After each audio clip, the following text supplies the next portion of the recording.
स्वागत है।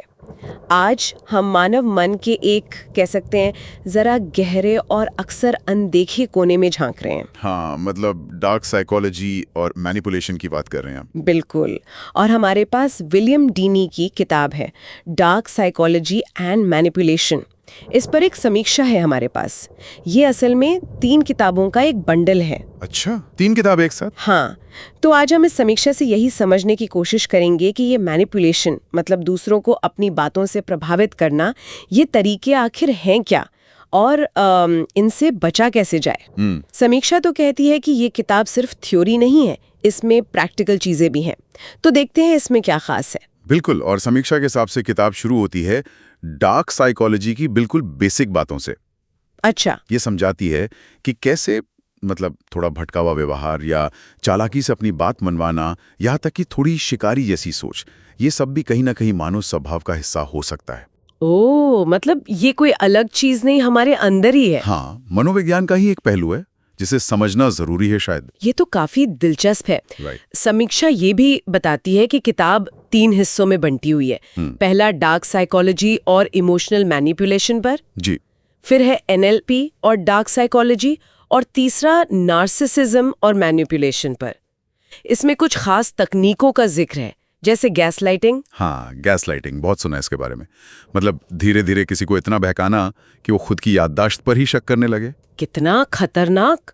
और गिल्ट ट्रिपिंग भी। बिल्कुल। मतलब बेवजह का अपराध बोध कराना। बिल्कुल। और साथ में वो इनकार करना, अपनी बात से मुकर जाना, या फिर अपने चार्म का, अपने आकर्षण का गलत इस्तेमाल करना। किसी को अकेला कर देना, या फिर लव बॉम्बिंग। ये क्या होता है? लव बॉम्बिंग मतलब शुरुआत में हद से ज्यादा प्यार, तारीफें, ध्यान देना, और फिर जब आप उनके प्रभाव में आ गए तो कंट्रोल करना शुरू कर देना। अरे बाप रे, ये तो सब इमोशनल लेवल की चालें हैं। हाँ, भावनात्मक स्तर पर काम करती हैं ये सब। तो फिर भाषा का क्या रोल है? समीक्षा एनएलपी की बात भी करती है ना? हाँ, एनएलपी यानी न्यूरो लिंग्विस्टिक प्रोग्रामिंग। ये तकनीकें बताती हैं कि कैसे भाषा और हमारा व्यवहार दोनों का इस्तेमाल असर डालने के लिए किया जा सकता है। अच्छा, जैसे कि? जैसे एंकरिंग है, किसी खास एहसास को किसी इशारे या शब्द से जोड़ देना। रीफ्रेमिंग है, मतलब किसी सिचुएशन को देखने का नजरिया ही बदल देना। ओह। और मिररिंग भी, जिसमें आप अनजाने में ही सामने वाले के हाव भाव या बात करने के ढंग की नकल करने लगते हैं, जिससे कनेक्शन बनता है। हाँ, ये तो होता है कई बार। और फ्यूचर पेसिंग, मतलब किसी को भविष्य की अच्छी तस्वीर दिखाकर मोटिवेट करना या अपने हिसाब से चलाना।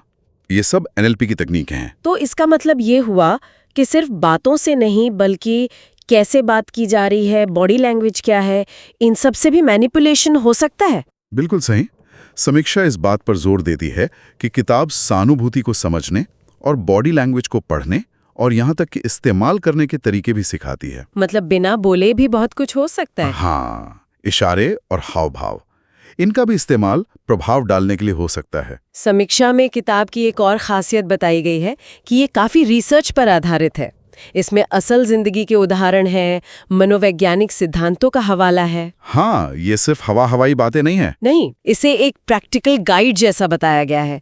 निजी जिंदगी हो या प्रोफेशनल, दोनों में बचाव के तरीके हैं इसमें। समीक्षा ने इसे संपूर्ण मैनुअल तक कह दिया है। ये तो बड़ी बात है। लेकिन समीक्षा कुछ चेतावनियां भी देती है ना? हाँ, बिल्कुल, क्योंकि विषय थोड़ा डार्क है। इसमें सीरियल किलर्स या साइबर शिकारियों जैसे गंभीर उदाहरण भी हैं। अच्छा। तो कुछ लोगों को ये पढ़ने में शायद थोड़ा भारी लगे या परेशान करने वाला। ये मुमकिन है। और जानकारी भी काफी गहरी है। तो समीक्षा कहती है कि इसे धीरे धीरे पढ़ें, समझकर पढ़ें, एक बार में खत्म करने की कोशिश ना करें। सही बात है।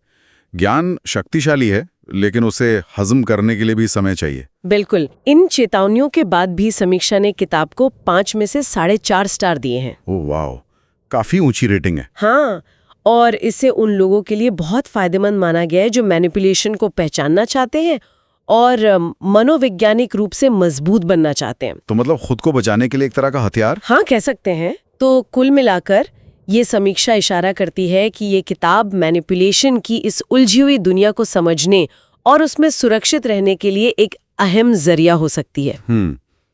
ये हमें उन मनोवैज्ञानिक तरीकों के बारे में सोचने पर मजबूर करती है जिनका सामना हम शायद रोज अनजाने में करते भी हों। और एक बात और जो समीक्षा कहती है, जो सोचने लायक है, क्या? कि ये ज्ञान सिर्फ आत्मरक्षा खरी में